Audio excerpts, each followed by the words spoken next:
I've actually managed to find a 2019 KTM 450 EXC that only had 1500 Ks on the clock and came with a heap of extras for the money I paid, which is fantastic. So what am I going to do with this toy?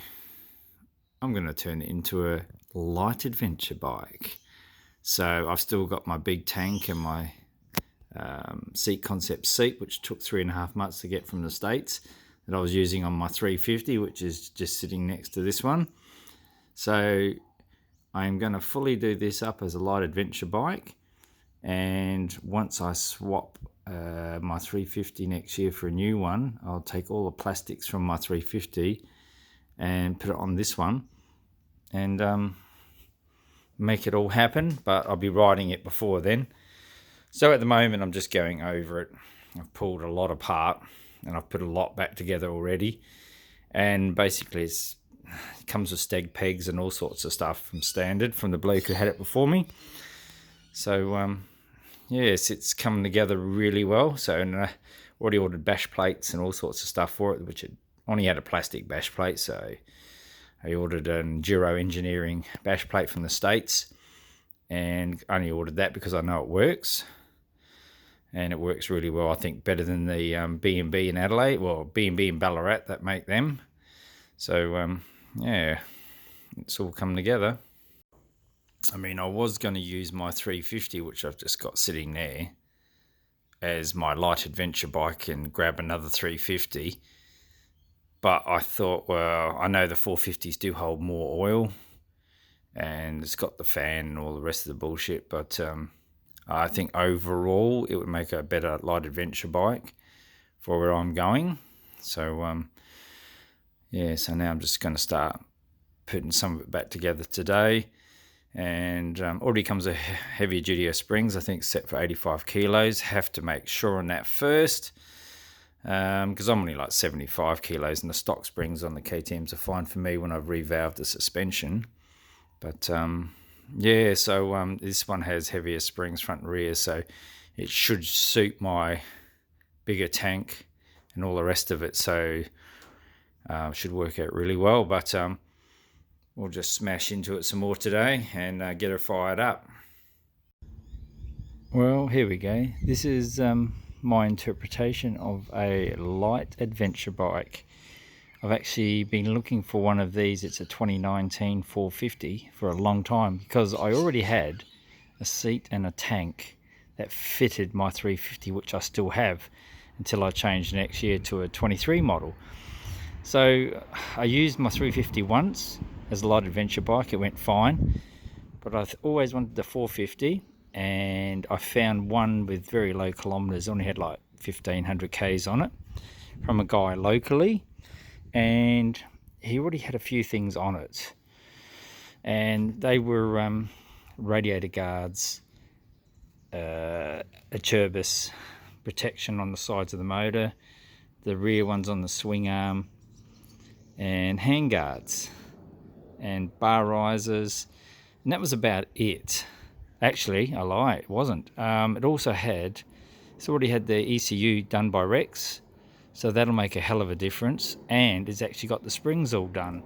So it's got, it's all weighted for 85 kilos, which worked perfectly well with this big 16 litre IMS tank.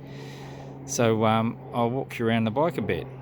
So I was going to use, similar to Steve at Dirt Bike ADV, with the headlight system and all the rest of it, but I actually had a set of race lights off my other bike, and I've actually started to modify these particular ones, and I still am going to put a bit of a cowling on it to go up about 3 to 4 inches above the nav, and that has to be done yet, but that's about the last thing.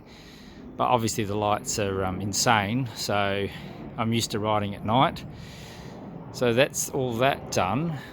As you can see, obviously it's got well protected radiator guards,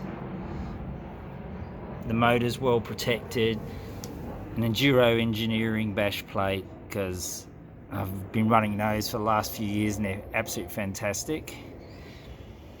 Got my brother to make up some special little brackets to hold the giant loop bags on, So and they're spaced out so it doesn't rub anywhere, so it's like really good.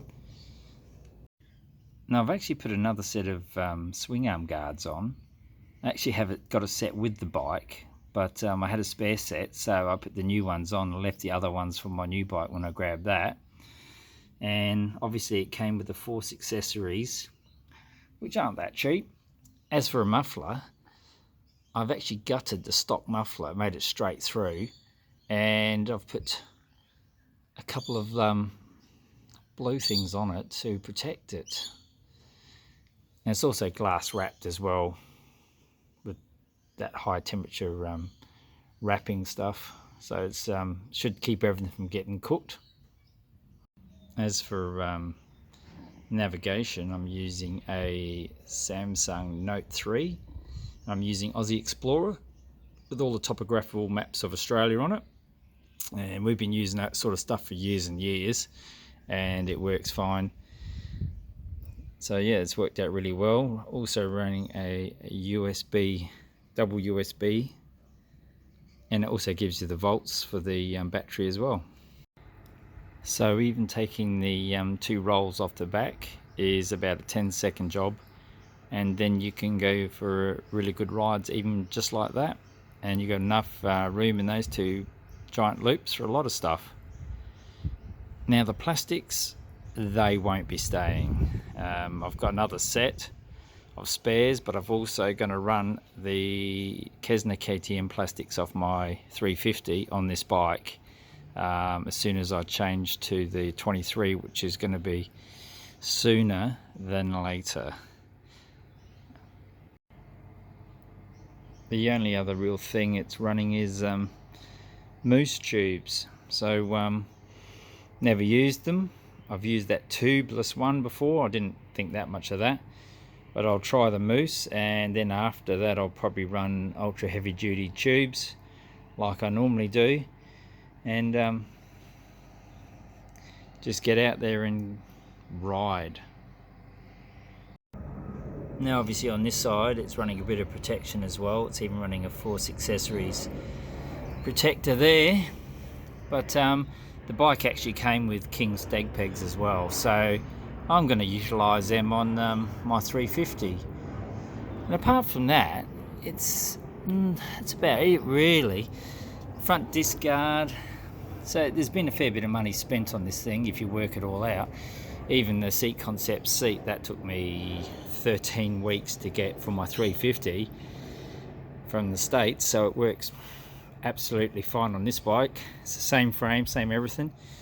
And the IMS tank, that's about 16 litres, so it should get about 400 from memory. I do have 2 other tanks for this bike. I have the stock tank, and I have an Acerbis 12 litre tank. So I don't know what I'm doing with that, but we'll work that out later. But anyway, it's not everyone's cup of tea as a light adventure bike, but you know what? It's my cup of tea. It's light enough to do the job, and plenty of power. So it sort of beats for me riding a 690 around, especially where I'm going. So it will do me fine. All right, thanks for looking.